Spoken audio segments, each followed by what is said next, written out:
Toda mi vida aprendí a esconderme. A esconder mi olor, mi miedo, mi cansancio, mi dolor. Aprendí a ser eficiente, silencioso, olvidable. Y me funcionó, hasta la noche en que le mandé, por accidente, mi prueba de supresión de celo al hombre más frío de toda la empresa. A mi jefe, a León Ferrer. El alfa al que todos obedecían, el hombre que nunca sonreía, el CEO que no repetía una orden 2 veces. Yo quería mandar ese correo a recursos humanos. No a él. No a las 2 de la mañana, no con mis resultados médicos, no con la advertencia del doctor, no con la palabra riesgo escrita 3 veces en rojo. Cuando quise borrarlo, ya era tarde. Él ya lo había abierto. Y a la mañana siguiente, pensé que me iba a despedir. Pensé que me iba a humillar. Pensé que me iba a mirar con esa clase de asco elegante que los ricos reservan para la gente que les recuerda que el cuerpo existe. Pero no hizo nada de eso. No me gritó, no me exhibió, no me tocó. Solo me miró diferente. Y horas después, cuando me senté solo en una clínica barata, con las manos frías y el cuerpo a punto de venirse abajo, la puerta se abrió. Y él entró. Traje oscuro, cara imposible, ojos cansados. Y una pregunta que me cambió la vida. ¿Por qué carajos estabas pasando por esto solo? En ese momento supe 2 cosas. La primera, que mi secreto ya no me pertenecía del todo. Y la segunda, que el hombre más peligroso de mi rutina acababa de convertirse en el único que había notado que yo ya no podía más. Parte 1. Yo no era el tipo de persona que se caía. Mi nombre es Iván Salgado. Tengo 27 años. Soy Omega. Y durante mucho tiempo, lo más importante de mi vida, no fue lo que sentía. Fue lo que aguantaba. Vivía con mi papá, Rafael, y con mi hermana menor, Majo, en un departamento pequeño al sur de la ciudad. Mi papá había trabajado toda su vida arreglando elevadores. Hasta que su riñón dijo basta. Después de eso vinieron las diálisis, las deudas, los turnos doblados, las medicinas recortadas en mitad porque ya no alcanzaba y las noches donde uno aprendía a dormir con el miedo pegado al pecho. Majo estudiaba diseño. O lo intentaba. Entre la escuela, los trabajos freelance y la costumbre de fingir que no veía mis ojeras, mi hermana había crecido demasiado rápido. Nuestra mamá murió cuando yo tenía 17. Desde entonces, la casa se volvió una especie de acuerdo silencioso. Yo trabajaba, mi papá sobrevivía con dignidad, Majo soñaba por los 3. Y nadie, absolutamente nadie, se desmoronaba frente a los demás. Yo entré a trabajar a Grupo Ferrer a los 23. Empecé como auxiliar administrativo, luego asistente junior, luego coordinador de agenda ejecutiva, y finalmente, asistente directo del director general, León Ferrer. Ese ascenso, en teoría, era una suerte. Más sueldo, más estabilidad, más prestaciones, más cerca del poder. En la práctica, era vivir al lado de una tormenta perfectamente planchada. León Ferrer no levantaba la voz. No hacía falta. Bastaba con que dijera tu nombre una sola vez y la mitad del piso ejecutivo se enderezaba. Era exacto con sus horarios, frío con los errores, terrible para el small talk, implacable cuando algo salía mal. Nunca lo vi coquetear con nadie, nunca lo vi perder el control, nunca lo vi llegar tarde. Tampoco lo vi ser cruel. Solo, lejano. Como si hubiera levantado una pared tan alta a su alrededor, que ya no recordara por dónde estaba la puerta. Yo lo admiraba un poco. Lo temía otro poco. Y trataba de no pensar demasiado en la forma en que su voz me recorría la espalda cuando me decía: Iván, reorganiza la junta del jueves. Iván, cancela Monterrey y abre Guadalajara. Iván, no me pongas café después de las 6. Eso era todo. Trabajo, orden, distancia. Y a mí me convenía. Porque había aprendido hacía años que para un Omega en oficinas de lujo, la mejor estrategia era no convertirse en tema de conversación. Yo no hablaba de mis chequeos. No hablaba de mis suppressants. No hablaba de mis ciclos alterados por estrés. No hablaba del cansancio que a veces me doblaba la cintura cuando ya llevaba 12 horas de pie. Mientras yo cumpliera, nadie preguntaba. Y yo necesitaba eso. Porque una persona con deudas no se da el lujo de perder un empleo por parecer frágil. La noche del correo fue un martes. Llovía. La mitad del edificio ya estaba vacío. Yo seguía en el piso 31, revisando cambios de agenda para una negociación internacional, cuando me entró la llamada de la clínica. No contesté a la primera. Tampoco a la segunda.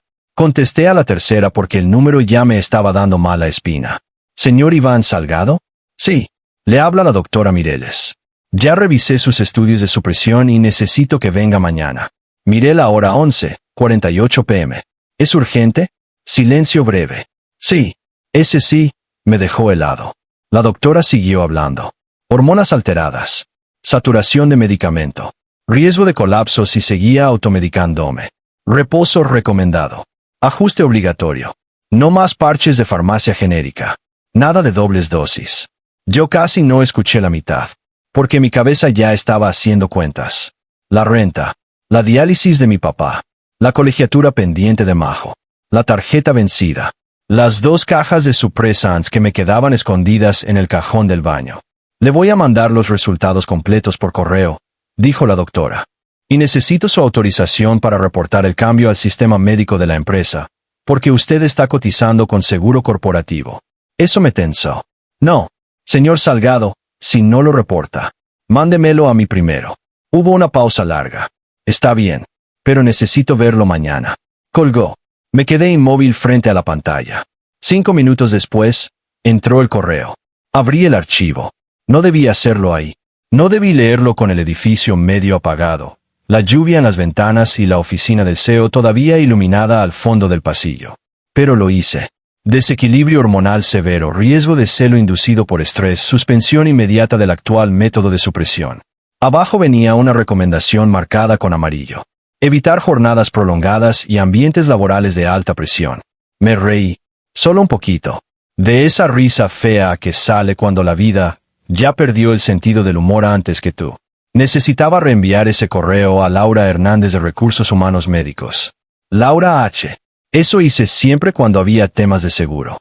Abrí respuesta, adjunté archivo, escribí. Necesito manejar esto con discreción. Por favor, no levantar registro general hasta hablar con la doctora. Tecleé la hora. El autocompletado hizo el resto. Mandé el correo. Respiré. Y un segundo después vi el destinatario. leon.ferrer@grupoferrer.mx. Sentí que el mundo se iba a negro. No pensé. Actué.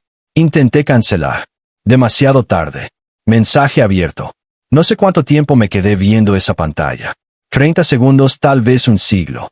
Lo único que recuerdo con claridad es el sonido de una puerta abriéndose al fondo del pasillo. León salía de su oficina. Levanté la vista por reflejo. Él también. Y aunque estaba lejos, juraría que ya sabía. Part 2. El día siguiente tuvo demasiada luz. No dormí. Llegué a mi casa a las 2:30. Majo seguía despierta, dibujando en la mesa de la cocina. Cuando me vio la cara, bajó el lápiz. ¿Qué pasó? Nada. No me mientas cuando traes esos ojos. Serví agua. No me la tomé. Le mandé algo a la persona incorrecta. ¿Qué tan incorrecta? La miré. Mi jefe. Majo hizo una mueca. Ay, no. Sí. ¿Qué le mandaste? Abrí la boca. La cerré. No quería decirlo en voz alta. Ella suspiró. Entonces está feo. Asentí. Mi papá salió del cuarto, desvelado por costumbre más que por ruido. ¿Ya cenaron? Mi hermana y yo nos miramos. Y de alguna forma, solo esa pregunta tan normal me rompió un poco. Porque el mundo seguía pidiendo normalidad, aunque yo sintiera que todo se me venía encima. No dije nada. Me fui a bañar. Me senté en el suelo del baño. Y por primera vez en meses, acepté una verdad que llevaba demasiado tiempo pateando. Ya no estaba resistiendo. Me estaba acabando. A la mañana siguiente llegué temprano. Como siempre. Traje gris, carpeta negra, café para junta de las 9, agenda impecable. Mi cuerpo se sentía extraño. No enfermo del todo, pero sí al borde. Como si una parte de mí se estuviera sosteniendo con hilo. El piso ejecutivo olía a aire acondicionado, limpieza cara y tensión de trimestre. Eso, curiosamente, me tranquilizaba. Las cosas conocidas a veces sirven de anestesia. Entré a la oficina exterior de dirección. Dejé mi maletín, encendí la pantalla, abrí agenda, revisé correos. Y ahí estaba. No una respuesta. Eso habría sido más sencillo. Solo un mensaje de su asistente legal, reacomodando 2 llamadas. Nada sobre el correo. Nada sobre mí. Nada sobre los resultados. A las 8:58, la puerta interna se abrió. León Ferrer entró con el saco puesto y el celular en la mano. Buenos días. Buenos días, licenciado. Lo dije normal. Él me miró. Un segundo más de lo habitual. Luego dejó el teléfono sobre el escritorio. ¿Ya reagendaste Monterrey? Sí. ¿Confirmaste con Zúñiga? Sí. ¿Y la junta con el fondo brasileño? Se movió a las 4. Silencio. Muy corto. Pero ahí estuvo. Bien, dijo al fin. Eso fue todo. Se metió a su oficina. Y yo me quedé con el corazón descompuesto porque, de alguna forma, el hecho de que no dijera nada era peor. Las horas pasaron lentas. A las 11:20, la doctora Mireles me volvió a llamar. No podía seguir posponiéndolo. Me dio cita a la 1. Cerré los ojos. Sabía que tenía que pedir permiso. Toqué la puerta de León. Pase. Entré. Él estaba revisando contratos con esa concentración feroz que siempre me ponía nervioso. No levantó la vista de inmediato. Dime, necesito salir una hora. Ahora sí me miró. ¿Por qué? La pregunta era normal. La oficina se llenó de un silencio insoportable. Tema médico, contesté. No apartó los ojos de mí. ¿Urgente? Sentí calor subir al cuello. Sí. Otra pausa. Luego dejó la pluma. Te llevo. No entendí. ¿Perdón? No te estoy preguntando. Te llevo. Me quedé inmóvil. No hace falta. Iván. Mi nombre. En su voz, ya traía la decisión tomada. Puedo ir solo. Su mandíbula se tensó apenas. Ayer en la noche me enviaste un estudio donde una médica escribe riesgo de colapso 3 veces. Así que no vas a ir solo. No supe que me impactó más. Que lo dijera tan directo. O que sonara enojado. Pero no conmigo. Con lo que estaba pasando. Licenciado, fue un error mandar ese correo. Lo sé. No tendría que haberlo visto. Y, sin embargo, lo vi. Se puso de pie. Sales conmigo en 10 minutos. Quise discutir. Quise decirle que no. Quise recordarle que yo era un empleado y él el director general, y que todo eso era una pésima idea. Pero la verdad era otra. La verdad era que me temblaban las piernas. Y que, aunque me diera coraje admitirlo, una parte de mí sintió alivio. Part 3. La clínica. La clínica no era elegante. Era funcional. Paredes crema, recepción estrecha, sillas de plástico gris. Una máquina de café descompuesta en la esquina, olor a desinfectante y preocupación. Yo ya había ido antes. Por eso me gustaba. Porque nadie fingía ahí. Nadie trataba de parecer perfecto. León estacionó afuera. No dijo mucho en el trayecto. Solo una pregunta. ¿Desde cuándo? Yo miraba la ventana. ¿Desde cuándo qué? ¿Desde cuándo te estás medicando así? Tardé. Meses. Su mano se apretó sobre el volante. ¿Y tu doctor laboral? No lo reporté. Ya entendí eso. Quiero saber por qué. Solté aire. Porque necesito trabajar. Él no respondió. Pero algo en su perfil se endureció tanto que decidí ya no seguir. Dentro de la clínica, la recepcionista me reconoció. Iván, pasa en unos minutos. Luego vio a León. Enderezó la espalda sin querer. Todo el mundo reaccionaba a él. Siempre. ¿Su acompañante? Yo abrí la boca. León respondió primero. Sí. La palabra se me quedó clavada de una forma extraña. No su jefe. No licenciado Ferrer. No director. Acompañante. Nos sentamos. Había una pareja joven al fondo. Un beta con su mamá en rehabilitación de hombro. Una omega embarazada sosteniéndose el vientre con ambas manos. Una televisión muda con subtítulos de noticias. Y nosotros. Yo me frotaba las manos. Él me observaba. No tienes que quedarte, murmuré. Sí tengo. ¿Por qué? León tardó unos segundos en contestar. Porque alguien debió preguntar antes cómo estabas. Eso me desarmó. No por romántico. Por brutal. Porque era cierto. Nadie había preguntado. Ni recursos humanos, ni medicina corporativa, ni mis compañeros, ni yo mismo, si era honesto. Yo solo había seguido. Como siguen los que creen que detenerse es un lujo de gente con respaldo. La doctora Mireles salió por fin. Me vio a mí. Luego a él. Su expresión cambió un poco. Pase, Iván. Nos levantamos los dos. Ella frunció el ceño. Él no. Sí, dijo León. No, dije yo al mismo tiempo. Nos quedamos mirando. La doctora se cruzó de brazos. Decídanse allá afuera. Me ardió la cara. Volteé a verlo. Quiero entrar solo. Él sostuvo mi mirada. Ahí, por primera vez, vi el esfuerzo real que le costaba no imponerse. Asintió. Bien. Me sorprendió tanto que tardé un segundo en reaccionar. Entré. La consulta fue peor de lo que esperaba. La doctora me explicó con calma lo que mi cuerpo ya venía gritando. Estrés alto, hormonas descompensadas, supresores baratos e incompatibles con mi historial, riesgo de un celo inducido si seguía ignorándolo. Tu cuerpo ya no te está pidiendo descanso, Iván. Ya te lo está exigiendo. Yo miré el escritorio. No puedo dejar de trabajar. Entonces te vas a caer. La frase me golpeó duro porque estaba dicha sin crueldad. Solo con verdad. Necesito unas semanas. Seguí insistiendo. Solo cerrar este mes. Ella negó. No te estoy diciendo que no puedas trabajar jamás. Te estoy diciendo que como vas rumbo a urgencias. Salí con la receta en una mano y la vergüenza en la otra.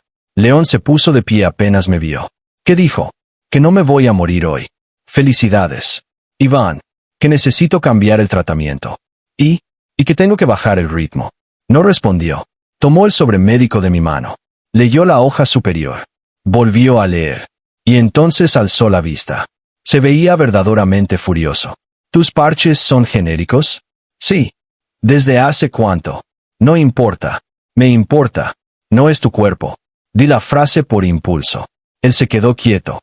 Demasiado quieto. Yo cerré los ojos un segundo. La había regado. Pero cuando volvió a hablar, su voz estaba sorprendentemente controlada. No. No es mi cuerpo. Pero sí es mi responsabilidad saber si mi asistente ejecutivo lleva meses sosteniéndose con medicamento basura porque cree que quedarse sin trabajo sería peor que colapsar. Eso me pegó en el orgullo. No necesito caridad. No estoy ofreciendo caridad. Entonces, ¿qué? Respiró hondo. Ayuda. Esa palabra me dio más miedo que la autoridad. Porque la ayuda siempre tiene un precio. Siempre. No te debo nada, murmuré. Algo se movió en sus ojos. Cansancio, comprensión, tal vez dolor. No, dijo despacio. No me debes nada. Y justamente por eso quiero que entiendas esto bien. No voy a usar lo que sé para hacerte sentir pequeño. Me quedé quieto. Él bajó un poco la voz. Pero tampoco voy a hacer como si no lo vi. Nos quedamos en silencio en medio del pasillo de la clínica, con gente entrando y saliendo, carros oyéndose afuera y el olor a alcohol médico pegado a la ropa. Luego me ofreció su saco. No porque tuviera frío. Porque estaba temblando. No me había dado cuenta hasta ese momento. Lo acepté. Y ese gesto tan simple me hizo sentir más expuesto que cualquier documento. Part 4. El hombre detrás del vidrio. Pensé que todo cambiaría después de la clínica. Y sí cambió. Pero no como imaginé. No hubo despido. No hubo humillación pública. No hubo miradas raras en la oficina. Leo no filtró nada. No me trató con condescendencia. No empezó a marcar territorio como esos alfas ridículos que convierten cualquier preocupación en espectáculo. Hizo algo peor. Prestó atención. Ese mismo día bloqueó 2 de mis juntas de la semana. Eliminó cenas ejecutivas de mi agenda. Me puso chofer para volver a casa. Pidió que instalaran un pequeño refrigerador médico en la oficina exterior por protocolo. Y me mandó, por correo y sin firma, una lista de endocrinólogos y clínicas especializadas con la leyenda. Elige la que quieras. La empresa lo cubre. No decía yo. Decía la empresa. Como si quisiera proteger hasta mi dignidad mientras me ayudaba. Eso me confundía más. Una noche, mientras yo revisaba minutas, él salió de su oficina ya sin corbata y me encontró sobándome el cuello. ¿Te duele? Bajé la mano de inmediato. No. Mentira. Estoy bien. Él apoyó una carpeta sobre mi escritorio. Eso también es mentira. Lo miré, cansado. ¿Por qué te importa tanto? Su expresión no cambió. Porque pasas más horas al día conmigo que con tu propia familia. La frase me dejó helado. No porque fuera bonita. Porque era cierta. Él siguió. Porque conozco tu agenda, tus hábitos, cuánto café tomas cuando estás nervioso y qué días intentas ocultar el dolor mordiendo la parte interna de la mejilla. Y porque si yo, que vivo al lado de tu rutina, no noté que estabas al borde, entonces estoy dirigiendo mal más cosas de las que creía. No supe qué responder. Nunca me habían observado así. No para juzgarme. Para entenderme. No tienes que convertir esto en un caso personal, dije al final. Su respuesta fue inmediata. Ya lo es. Me quedé viéndolo. Y por primera vez tuve miedo no de su poder, sino de la forma en que me hacía sentir visto. La primera vez que fue a mi casa, no estaba planeado. Mi papá tuvo una baja de presión un viernes por la tarde. Yo estaba en oficina. Majo me llamó llorando. Yo me levanté tan rápido que tiré una carpeta entera de firmas. León salió de su oficina al escuchar el golpe. ¿Qué pasó? Mi papá. Eso bastó. No preguntó más. Tomó las llaves y dijo, vamos. No, yo me voy en taxi. Vamos. Y otra vez usó ese tono imposible. En el trayecto, no hablamos mucho. Yo iba marcándole a Majo cada 2 minutos. Ella lloraba, decía que ya venía la ambulancia, que mi papá estaba consciente, que no sabía qué hacer con la tarjeta del seguro. Cuando llegamos, la ambulancia ya estaba afuera. Subí corriendo al departamento. Mi papá estaba pálido pero despierto. Majo parecía a punto de romperse. Y detrás de mí, León Ferrer entró a nuestra sala diminuta, con su traje de miles de pesos, sus zapatos brillantes y esa presencia suya tan fuera de lugar entre el refri viejo y los imanes del mandado. Majo se quedó con la boca abierta. Mi papá intentó incorporarse. Perdón por recibir así. No se mueva, dijo León. No sonó mandón. Sonó humano. Los paramédicos revisaron a mi papá. No era nada letal. Descompensación, cansancio, una mala reacción por no haber comido a tiempo. Mientras les ayudaba con papeles, me di cuenta de algo. León estaba en la cocina, sirviéndole agua a Majo. En mi casa, como si el mundo hubiera perdido por completo el sentido. Mi hermana aceptó el vaso sin dejar de verlo raro. Luego, cuando los paramédicos recomendaron observación pero no hospitalización, mi papá quiso disculparse por la pena. León lo miró con una serenidad extraña. No es pena, es familia. No sé si él mismo se dio cuenta de lo que dijo. Yo sí. Majo también. Mi papá sonrió con esa tristeza suave de los hombres buenos. Gracias por traer a mi hijo. León volteó hacia mí un segundo. Luego respondió. Yo también necesitaba traerlo. Fue una frase mínima, pero me acompañó toda la noche. Después de eso, algo cambió en casa. Mi papá empezó a preguntar por tu licenciado serio. Majo dejó de llamarlo el robot millonario y pasó a decirle tu jefe raro pero decente. Y yo empecé a notar que mi vida se había dividido en 2 tiempos. Antes de la clínica, y después de la clínica. Antes de que alguien mirara mis grietas. Y después. Part 5. El problema no era solo mío. La verdadera caída empezó con un comentario en voz baja. Una de las asistentes de finanzas me detuvo en la máquina de café. ¿Estás bien? Sí. Qué bueno. Silencio. Luego añadió. Dicen que te tienen en tratamiento especial. Se me heló el cuerpo. ¿Quién dice eso? Ella apartó la mirada. Ya sabes cómo es aquí. Sí. Sí sabía. Los rumores en corporativos no corren. Se arrastran. Y cuando llegan, ya traen dientes. Ese mismo día noté otras cosas. Un par de miradas de más. Un silencio raro al pasar. La directora de Recursos Humanos, Patricia Solís, evitando verme a los ojos. Ahí entendí. Alguien sabía. O al menos, alguien sospechaba. Subí de inmediato con León. No toqué. Entré. Él levantó la vista. ¿Qué pasó? Se filtró algo. Su expresión cambió en seco. ¿Qué escuchaste? No sé cuántos saben. Pero ya hay rumores. Tratamiento especial. Privilegios. Algo médico. Se puso de pie. Tomó el teléfono. En menos de 5 minutos Patricia estaba sentada frente a él con la espalda demasiado recta. Yo me quedé al lado, aunque me moría de ganas de huir. Quiero saber exactamente quién tuvo acceso al expediente médico del señor Salgado, dijo León. Patricia sonrió esa sonrisa corporativa que siempre me dio ganas de vomitar. Licenciado, entiendo la preocupación, pero cuando una empresa cubre ciertos procedimientos, es natural que áreas administrativas. No le pedí teoría. La sonrisa se le borró. Solo yo y el enlace médico. Nombres. Ella los dio. Él siguió. Auditoría interna hoy. Si se compartió una sola línea fuera del protocolo, quiero renuncias encima de mi escritorio antes de las 6. Patricia parpadeó. Licenciado, esto podría interpretarse como un exceso por un asistente. León no levantó la voz. Pero el cuarto se congeló. Vuelva a decir por un asistente y la saco usted mismo del edificio. Patricia se quedó blanca. Perdone. Retírese. Cuando salió, yo seguía tieso. No me gustaba sentirme defendido en público. Menos por alguien como él. Porque eso hace que uno empiece a confundir protección con cercanía. Y yo ya iba demasiado tarde para ese error. No tenías que hablarme así frente a ella, dije. Él volteó. ¿Cómo? Como si yo. No terminé. No sabía cómo decirlo. Como si importara. Como si valiera la pena armar una guerra interna por mí. Como si mi humillación te ofendiera más a ti que a mí. Él entendió, claro. Siempre entendía demasiado. Si tenía que hacerlo, respondió. Porque el problema no es que sepan algo de ti.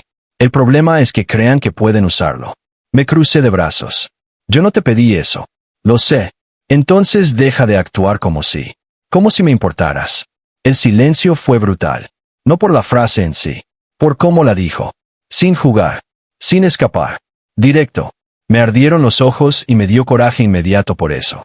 No hagas esto más difícil. Su voz bajó. No lo estoy haciendo difícil, Iván. Lo difícil fue encontrarte en esa clínica y darme cuenta de que llevabas meses pidiendo ayuda en silencio, justo enfrente de mí. Me quedé quieto. No podía pelear contra una verdad así. Lo peor vino al día siguiente. Auditoría reveló que Patricia no solo había filtrado información, había ocultado reportes médicos de varios empleados Omega bajo el argumento de que sus síntomas no afectaban productividad inmediata. Algunos casos llevaban meses sin seguimiento. Uno de ellos había terminado en urgencias. Otro había renunciado. Otro más había aceptado traslados sin prestaciones. No era personal, era estructural. Y eso lo hizo todo más feo. Porque mi historia ya no era solo mía. Era parte de un sistema entero diseñado para que gente como yo aguantara hasta romperse, siempre y cuando no interrumpiéramos la rentabilidad. León convocó una junta extraordinaria. Yo estuve presente. No por gusto, porque me pidió quedarme. Todos los directores estaban ahí. Legal, finanzas, salud ocupacional, consejo operativo. Alguien intentó suavizar el tema. León lo cortó. Aquí no vamos a hablar de omisiones administrativas. Vamos a hablar de empleados enfermos y de expedientes escondidos para ahorrar incomodidades. Uno de los consejeros, un alfa mayor llamado Augusto Cárdenas, se inclinó hacia adelante. No podemos rediseñar una política entera por una sensibilidad temporal del personal Omega. Sentí el golpe en la boca del estómago. Pero antes de que yo reaccionara, León habló. No vamos a rediseñarla por sensibilidad. Vamos a rediseñarla por dignidad. No fue una frase de presentación. Fue una sentencia. Y por primera vez en toda la junta, vi a algunos hombres poderosos moverse incómodos en sus asientos. Yo también me moví. Porque algo en mí entendió en ese instante que él no estaba peleando por una excepción. Estaba peleando porque, en su mundo, la humanidad siempre había llegado tarde, y por alguna razón ya no estaba dispuesto a permitirlo. Part 6. Lo que escuché detrás de la puerta. El desastre público no tardó. Cuando algo huele a cambio en una empresa grande, siempre hay gente que se pone nerviosa no por ética, sino por dinero. 3 días después, entré al piso de consejo con una carpeta para firma final. La sala estaba cerrada. Escuché voces adentro. Iba a tocar. Pero oí mi nombre. Y me quedé inmóvil. No debí. Otra vez no debí. Pero ya era tarde. León está perdiendo perspectiva, dijo Augusto Cárdenas. Todo desde ese asunto con su asistente. Otro respondió. No es ese asunto. Se encaprichó. Es un Omega con problemas médicos. Eso no puede dictar política de grupo. Me quedé helado. El tercero habló con esa falsa prudencia que siempre me da más miedo que la brutalidad. No es el muchacho. Es lo que simboliza. León se está volviendo blando. Sentí la humillación subir lenta. No por sorpresa. Por repetición. Otra vez reducido a símbolo, a riesgo, a debilidad. Luego la voz de León. Calma. Peligrosamente calma. Si vuelven a hablar del señor Salgado como si no fuera una persona, esta reunión termina. Augusto soltó una risa seca. Ahí está. Lo dije. Lo personalizaste. Eso es justamente el problema. La puerta se abrió de golpe. Yo apenas alcancé a enderezarme. León salió. Nuestros ojos se encontraron. Y entendí. Al instante, que sabía que yo había escuchado. No dijo nada ahí. Eso fue peor. Me fui antes de que pudiera detenerme. Bajé al baño del piso 28 y me encerré en un cubículo como un adolescente. ¡Qué ridículo! ¡Qué humillante! ¡Qué insoportable descubrir que, incluso cuando alguien te defiende, el mundo siempre encuentra la forma de convertirte en estorbo! No lloré. Quería. Pero no. Solo me senté un momento con los codos sobre las rodillas y el cuerpo hueco. Media hora después, recibí un mensaje de él. Necesito hablar contigo. Lo leí. No contesté. A los 3 minutos, otro. No te vayas sin hablar conmigo. Tampoco respondí. Salí del edificio a las 6, con la cabeza baja. Pensé que podría llegar a mi casa, encerrarme y desaparecer un rato. No conté con que él ya me estuviera esperando afuera. Sin chofer, sin séquito, sin máscara. Solo él. Sube al coche. No, Iván. Hoy no. Pasó una pareja junto a nosotros. Él respiró hondo. No voy a discutir contigo en la entrada del edificio. Entonces no discutas. Quise pasar de largo. Me sostuvo del antebrazo. No fuerte. Lo suficiente. Me quedé quieto. No por miedo. Por agotamiento. Lo que escuchaste no cambia lo que yo. Sí lo cambia. Por fin lo miré de frente. Claro que lo cambia. No. Sí. Mi voz ya venía quebrándose. Porque tú puedes defenderme todo lo que quieras, León, pero al final sigo siendo el punto débil en la historia de un hombre poderoso. El error emocional. La pieza que todos quieren quitarte de encima para que vuelvas a parecer invencible. Sus ojos se endurecieron. No eres una pieza.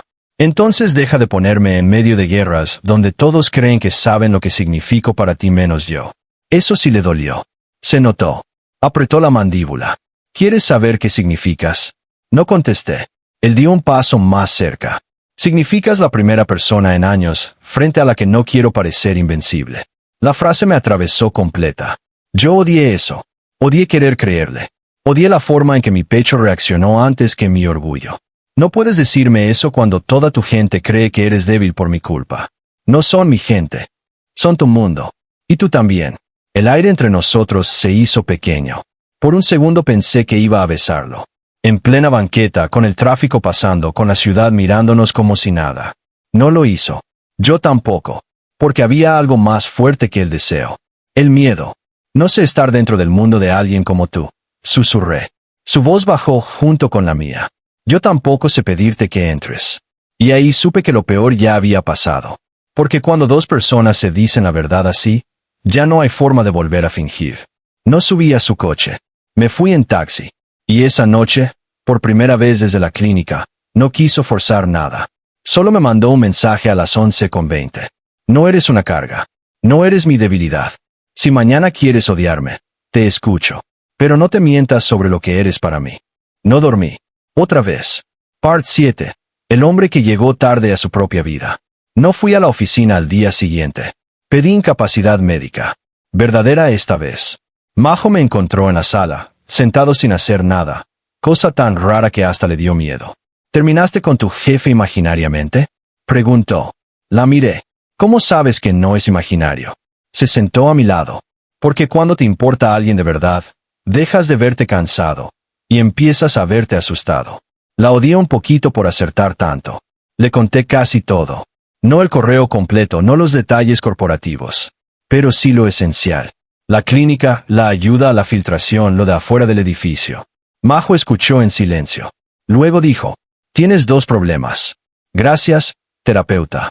No, en serio. 1. No sabes recibir amor sin sospechar de inmediato. Y 2. Él no sabe amar sin querer controlar todo. Me quedé callado. ¿Y qué se hace con eso? Pregunté. Hablan. Qué fácil. Nadie dijo fácil. Dije claro. A las 3 de la tarde tocaron la puerta. Pensé que era el repartidor de farmacia. Era León. Sin corbata, sin chofer, con una bolsa del mercado en la mano. Me quedé viéndolo como si hubiera aterrizado del espacio. ¿Qué haces aquí? Levantó la bolsa. Tu hermana me mandó una lista. Volteé. Majo ya iba camino a su cuarto, muy digna. Yo no te pedí nada. No vine porque me lo pidieras. Pues peor. Entró. Como si ya entendiera que mi casa no se imponía con volumen, solo con paciencia. Dejó las cosas en la cocina. Leche sin lactosa para mi papá, verduras, un pan dulce envuelto aparte, los medicamentos que no encontrábamos en la farmacia de la esquina. Mi papá salió del cuarto y lo saludó con una naturalidad casi ofensiva. Pásele, joven. ¿Ya comió? Yo quería morir. León respondió con serenidad. No, señor. Entonces se queda. Claro. Por supuesto. Porque el universo tenía sentido del humor y mi familia no le temía a ningún apellido. Comimos en la mesa pequeña de siempre. Majo hizo preguntas incómodas con cara de inocente. Mi papá habló de béisbol. Yo apenas pude tragar 2 bocados. Cuando por fin nos quedamos solos en la cocina, él lavando una taza porque mi papá se la encajó en la mano y yo fingiendo ordenar algo que ya estaba ordenado, respiré hondo. No debiste venir. No dejó de lavar. Sí debía. ¿Para qué? Ahora sí se giró. Porque no quiero llegar tarde a esto también. La frase se me quedó en el cuerpo. ¿A qué? Se secó las manos con un trapo de cocina demasiado floreado para él. A decirte la verdad antes de que decidas por mí lo que siento. Eso merecía silencio. Se lo di. Él siguió. Yo no empecé a mirarte distinto por el correo. Te empecé a mirar distinto mucho antes. El correo solo me obligó a aceptar que había algo muy mal en seguir fingiendo que eras invisible para mí.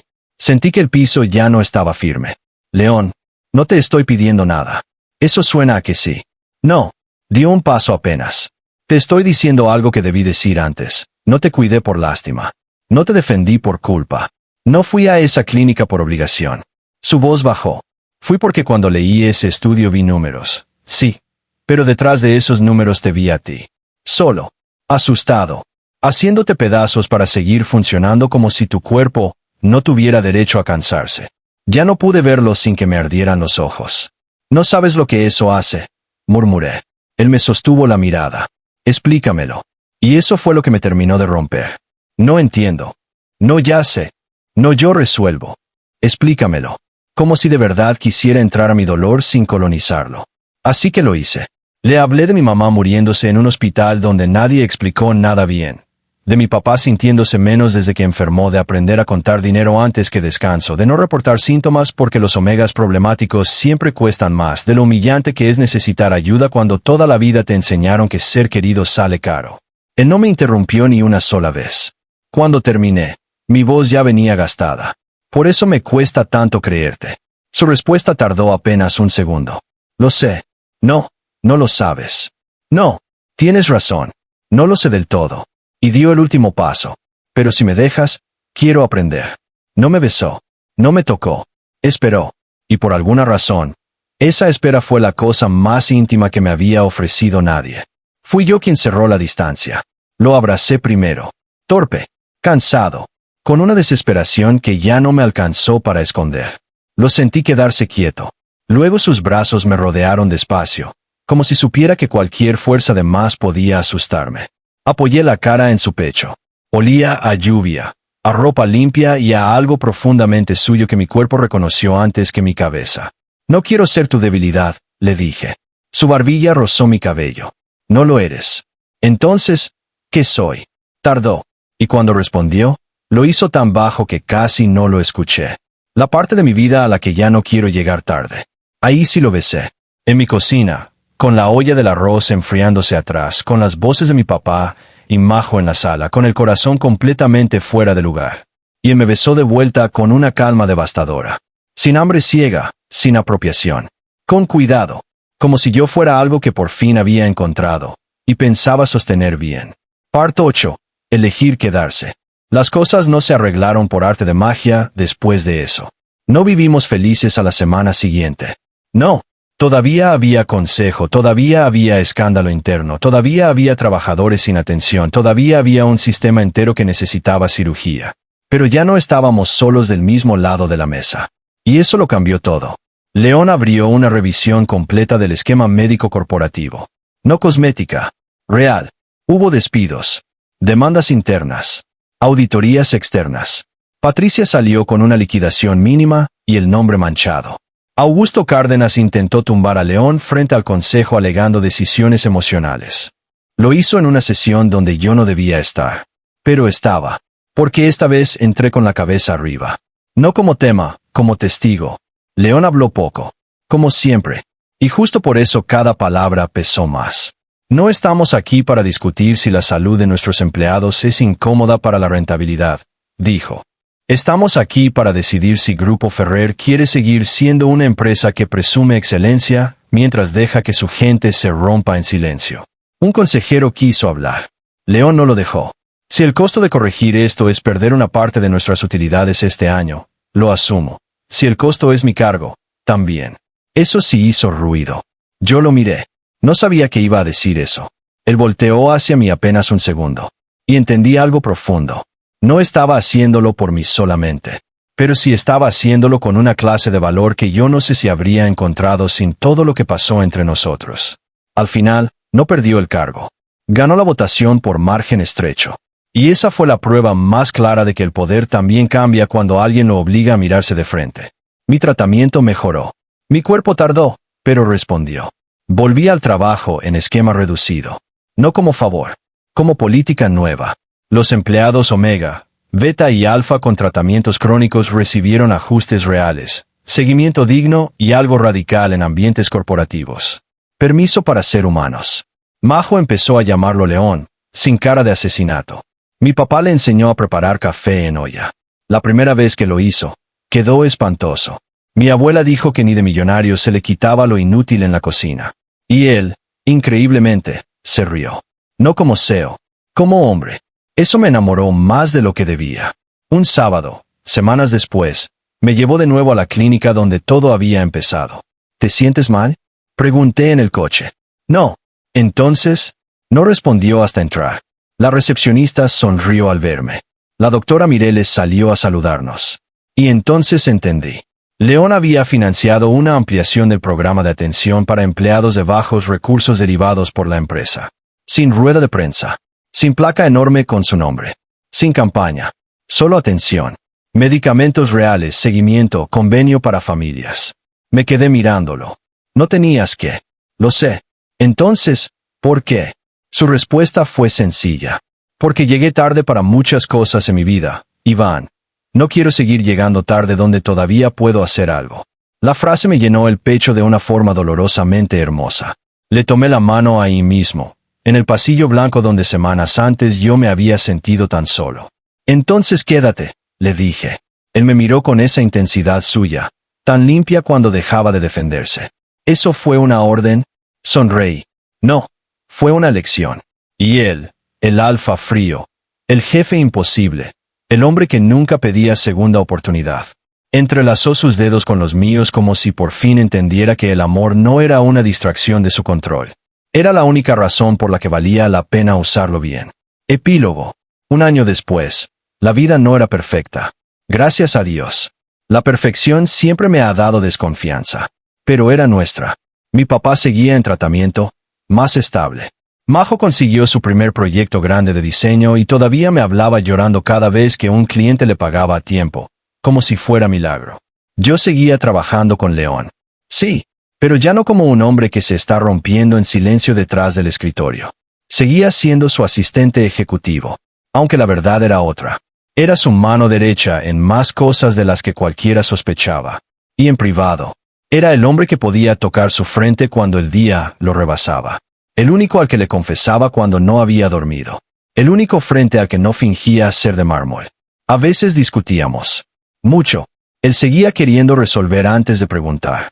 Yo seguía queriendo huir antes de necesitar. Pero ahora lo hablábamos. Eso era lo nuevo. Eso era lo más valioso. Una noche, saliendo tarde del edificio, nos quedamos solos en la oficina exterior. La misma donde yo había recibido aquel correo. La misma donde casi me morí de miedo. La ciudad brillaba allá abajo. Yo cerré la laptop. Él estaba recargado en la puerta, observándome. ¿Qué? Pregunté. Nada. Mentira. Una media sonrisa. Me gusta verte aquí sin esa cara de que te estás sosteniendo con hilo. Respiré hondo.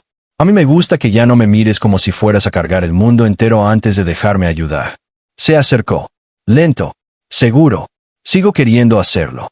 Ya sé. Y tú sigues odiándolo. Ya sabes. Me tomó la cintura con cuidado. Como siempre. Como alguien que nunca olvidó lo frágil que puede ser un cuerpo cuando se acostumbra a sobrevivir sin descanso. ¿Te arrepientes? Preguntó de pronto. ¿De qué? Del correo. Lo pensé. En la clínica, en el miedo, en la vergüenza, en la rabia, en la forma en que todo explotó. Luego pensé en la clínica otra vez, pero en la segunda vez. En su mano tomando la mía, en mi papá tomando café con él, en Majo burlándose de sus trajes, en los empleados que ahora ya no tenían que elegir entre salario y salud, en mí, respirando mejor. Y negué. No, ni un poco. Sonreí. Solo del infarto. Eso sí lo hizo reír. Poco, pero de verdad. Me acerqué y apoyé la frente en su pecho. Lo que sí lamento, murmuré, es todo lo que tuve que pasar antes de que alguien me preguntara si estaba bien. Sentí su mano en mi nuca. Firme. Tibia. Querida. Yo también lo lamento, dijo, pero si me dejas, quiero pasar el resto de mi vida compensando lo tarde que llegué a esa pregunta. Cerré los ojos. Lo abracé más fuerte. Y por primera vez desde hacía mucho tiempo, mi cuerpo no se sintió como un problema que había que esconder. Se sintió como hogar. No por el deseo. No por el instinto. No por la biología, por la elección, por la verdad, por la forma en que alguien me miró completo, y decidió quedarse. Así que sí, yo fui el Omega que le mandó por error su prueba de supresión a su jefe, el que pensó que lo iban a despedir, el que terminó encontrándolo en una clínica, en una cocina pequeña, en una guerra corporativa y en una vida que ninguno de los dos había planeado. Y él fue el alfa frío que entró a esa clínica creyendo que iba a resolver un problema, y salió de ahí entendiendo que no se trataba de arreglarme. Se trataba de aprender a amarme sin querer encerrarme. Y quizá eso fue lo más raro, lo más difícil y lo más hermoso de toda esta historia. Que al final, no me salvó su poder. Me salvó que, por primera vez, alguien poderoso eligiera ser humano antes que invencible.